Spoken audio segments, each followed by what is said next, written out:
Channel में आपका आज एक महत्वपूर्ण टॉपिक मौर्योत्तर भारत मौर्य काल के सब प्रश्न साथ में करेंगे। इससे पहले मौर्य वंश चला था। अगर कोई भी वीडियो आपका छूट रहा है तो डिस्क्रिप्शन के नीचे लिंक दिया हुआ है, वहां से आप सारे वीडियो डाउनलोड कर सकते हैं और देख सकते हैं और अपने दोस्तों में भी शेयर कर सकते हैं। एक तरफ से टोटल चैप्टर आपको करवा दिया जाएगा, एक एक प्रश्न, और अच्छी तरीके से सबको समझाया जाएगा। अगर नहीं समझे तो कमेंट करके ज़रूर करें, कोशिश रहेगा कि आपको बेहतर समझाया जाए। शुरू करते हैं। पहला क्वेश्चन ये मौर्योत्तर काल का प्रश्न है, निम्नलिखित में से कौन सी प्राचीनतम स्मृति है? तो दोस्तों, निम्नलिखित में सबसे प्राचीनतम स्मृति मनुस्मृति है। और मनुस्मृति के रचयिता जो थे वो मनु थे। जब ये मनुस्मृति लिखा गया था तो उस समय का काल 184 ईसा पूर्व से 100 ईसा पूर्व के बीच माना जाता है।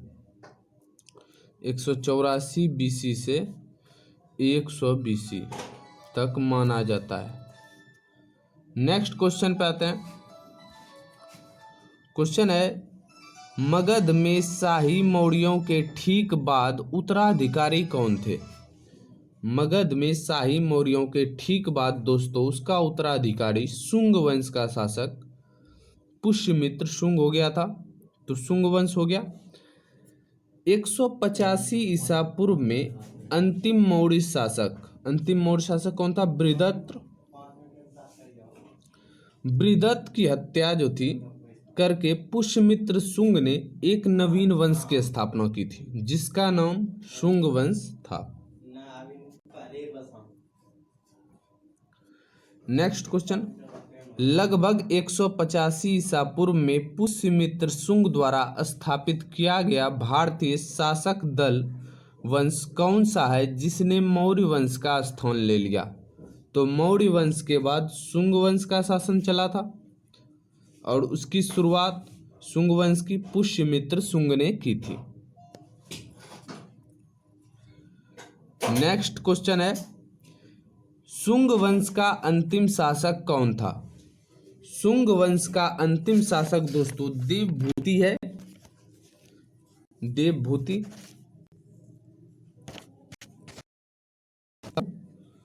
देवभूति है शुंग वंश का अंतिम शासक।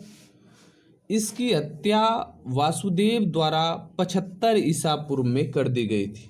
देवभूति की हत्या 75 बीसी में वासुदेव ने कर दी थी और उसके उपरांत वासुदेव ने कन्नव वंश की स्थापना कर दी देवभूति की हत्या के बाद। यह आपके डी नंबर में ऑप्शन था जो बिल्कुल सही है। देखिए नेक्स्ट क्वेश्चन, गौतमी पुत्र शातकर्णी किस वंश का शासक था? गौतमी पुत्र शातकर्णी यह जो था सातवाहन वंश का शासक था। अब इसके बारे में जानते हैं। गौतमी पुत्र शातकर्णी सातवाहन वंश का 23वां सबसे महान शासक था। उसने अपने एकमात्र ब्राह्मण शकों को हराया तथा क्षत्रिय शासकों के दर्प को चूर कर दिया। इसकी सैनिक विजयों की जानकारी इनकी मां वलश्री की नासिक प्रस्ति से मिलती है। नासिक प्रस्ति अभिलेख से मिलती है। उसने अपने को एकमात्र ब्राह्मण कहा था गौतमी पुत्र शातकर्णी ने। आइए आगे देखते हैं। सातवाहनों के अधिकतर सिक्के किस धातु के मिले हैं? सातवाहनों के अधिकतर सिक्के शीशे के मिले हैं, जो आपके ऑप्शन नंबर बी में है, करेक्ट आंसर है। शीशे के अतिरिक्त सातवाहन शासकों ने पोटीन, तांबा एवं कांसे की मुद्राओं का भी निर्माण किया था।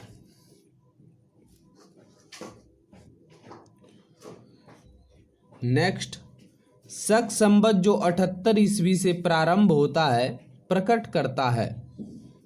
शक संवत जो 78 ईस्वी से प्रारंभ होता है कनिष्क का राज्यारोहण प्रकट करता है। कनिष्क का शासनकाल, ऑप्शन नंबर 1। इसका समय 78 ईस्वी था, जो कनिष्क के राज्यारोहण की तिथि भी है। शक संवत भारत का राष्ट्रीय संवत भी है।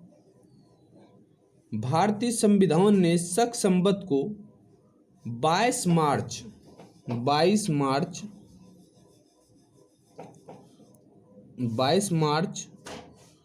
1957 को राष्ट्रीय पंचांग के रूप में ग्रहण किया था भारत सरकार ने। आइए नेक्स्ट, भारतीय राष्ट्रीय पंचांग किस नाम से जाना जाता है? भारतीय राष्ट्रीय पंचांग को हम शक संवत के नाम से जानते हैं, जो ऑप्शन नंबर बी में है। शक संवत का प्रारंभ 78 ईस्वी में हुआ था।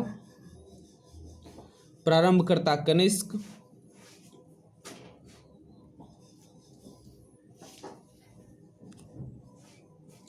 नेक्स्ट है, शक संवत किस वर्ष से शुरू हुआ?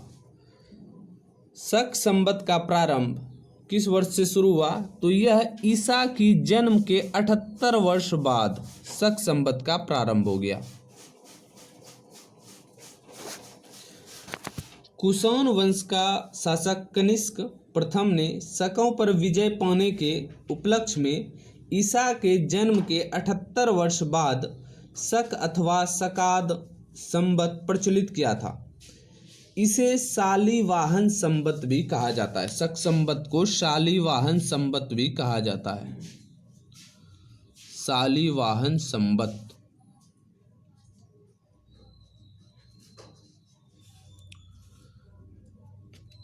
दस नंबर क्वेश्चन देखिए। क्वेश्चन है, शक पंचांग का प्रथम मास होता है। शक पंचांग का प्रथम मास चैत होता है।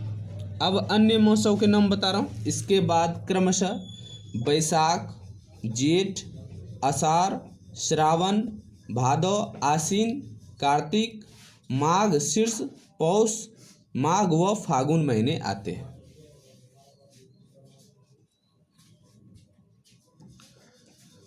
नेक्स्ट क्वेश्चन है, हेलियोडोरस के बेसनगर अभिलेख से उल्लेख होता है वासुदेव का। हेलियोडोरस के बेसनगर अभिलेख से वासुदेव का उल्लेख मिलता है, जो आपको ऑप्शन नंबर डी में है। हेलियोडोरस जो था वह तक्षशिला के यवन शासक एंटियाकीडस का राजदूत था। एंटियाकीडस का राजदूत हेलियोडोरस था। एंटियालकीडस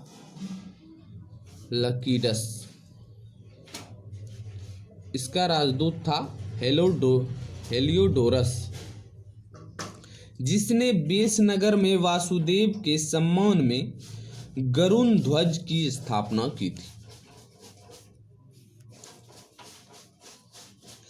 नेक्स्ट क्वेश्चन पे चलते हैं। प्राचीन भारत में चिकित्सा शास्त्र पर ग्रंथ किसने लिखा था? प्राचीन भारत में चिकित्सा शास्त्र पर ग्रंथ चरक ने लिखा था, जो आपके ऑप्शन नंबर डी में है। अब चरक कौन थे? तो चरक आयुर्वेद के मर्मज्ञ महान आयुर्वेदाचार्य थे। ये कनिष्क के दरबार में रहते थे। चरक, जिन्होंने औषधि शास्त्र पर एक प्रसिद्ध पुस्तक चरक संहिता की रचना की थी। चरक संहिता की रचना की, जिसे भारतीय चिकित्सा शास्त्र का विश्वकोश कहा जाता है। जिसे भारतीय चिकित्सा शास्त्र का विश्वकोश कहा जाता है, और चरक को आयुर्वेद का जनक भी कहा जाता है। आयुर्वेद का जनक चरक। नेक्स्ट क्वेश्चन देखिए, वही है, आयुर्वेद का जनक किन्हें कहा जाता है? तो आपका ऑप्शन नंबर बी, चरक को आयुर्वेद का जनक कहा जाता है। चलिए नेक्स्ट क्वेश्चन पे चलते हैं। क्वेश्चन है, ईसा पूर्व 2वीं सदी में कागज बनाने की कला को किसने खोजा था? कागज बनाने की कला को ईसा पूर्व 2वीं सदी में सर्वप्रथम चीनियों ने खोजा था, जो आपके ऑप्शन नंबर 1 में है। आधुनिक पेपर बनाने की प्रक्रिया की खोज जिंग जांग ने, पेपर वाला पेपर की प्रक्रिया की खोज जिंग जांग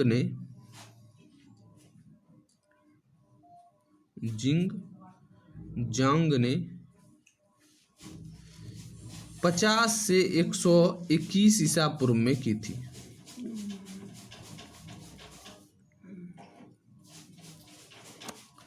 चलिए नेक्स्ट पे चलते हैं। अब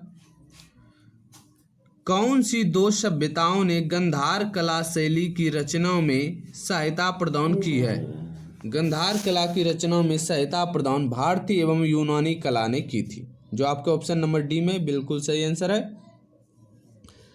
ईसा की दूसरी शताब्दी के बाद उत्तर पश्चिमी भारत यूनानियों के संपर्क में आने लगा। भारतीय एवं यूनानी संस्कृतियों के मिलन से ही गंधार कला की उत्पत्ति हुई। भारतीय और यूनानी कला के मिलने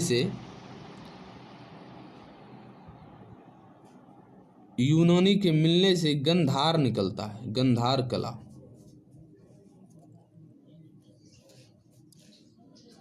नेक्स्ट क्वेश्चन है, विक्रम संवत एवं शक संवत में कितने वर्ष का अंतर है? विक्रम संवत एवं शक संवत में 135 वर्ष का अंतर है। विक्रम संवत 57, शक संवत 78, 135। क्योंकि विक्रम संवत की शुरुआत 57 ईसा पूर्व में हुई थी, बीसी लिख देता हूं, ये एडी। नेक्स्ट क्वेश्चन पे चलिए। क्वेश्चन है, कनिष्क की राजधानी थी। कनिष्क की राजधानी पेशावर थी, ऑप्शन नंबर डी। अब कुषाण वंश के प्रसिद्ध शासक कनिष्क का राज्यारोहण 78 ईस्वी में हुआ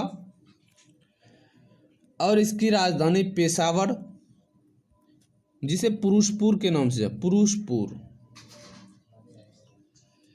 थी, और कनिष्क की द्वितीय राजधानी मथुरा थी एवं उसके शासन का मुख्य केंद्र भी मथुरा ही था। कनिष्क की द्वितीय राजधानी मथुरा द्वितीय राजधानी।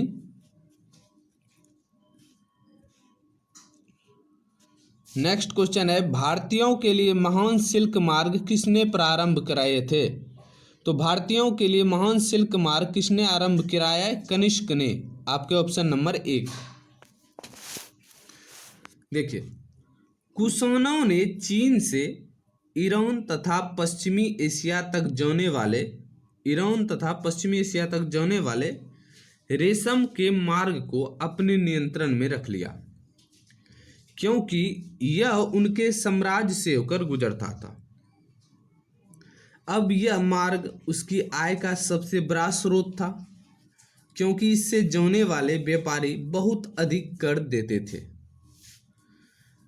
इस सिल्क व्यापार में भारतीय व्यापारियों ने बिचौलिया के रूप में भाग लेना प्रारंभ कर दिया। फलतः उत्तर पश्चिम भारत एक अत्यंत समृद्ध व्यापारिक केंद्र के रूप में विकसित हो गया था। नेक्स्ट क्वेश्चन है, कुषाण काल में सबसे अधिक विकास किस क्षेत्र में हुआ? कुषाण काल में सबसे अधिक विकास कला के क्षेत्र में हुआ, जो आपका ऑप्शन नंबर बी में है। गंधार कला, मथुरा कला, ये सब कला का विकास कनिष्क के समय हुआ है। नेक्स्ट क्वेश्चन देखते हैं। क्वेश्चन है, अशोक द्वितीय के नाम से किसे जाना जाता है? अशोक द्वितीय के नाम से कनिष्क को जाना जाता है, जो आपके ऑप्शन नंबर सी में है। कनिष्क बौद्ध मतानुयायी था तथा उसने अशोक की भांति बौद्ध धर्म का प्रचार साम्राज्य के साधनों से कराया। बौद्ध अनुश्रुतियों में कनिष्क को अशोक के समान बताया गया है, अतः द्वितीय अशोक कनिष्क को कहा जाता है। वीडियो अच्छा लगे तो लाइक, कमेंट और शेयर जरूर करें। जय माता दी।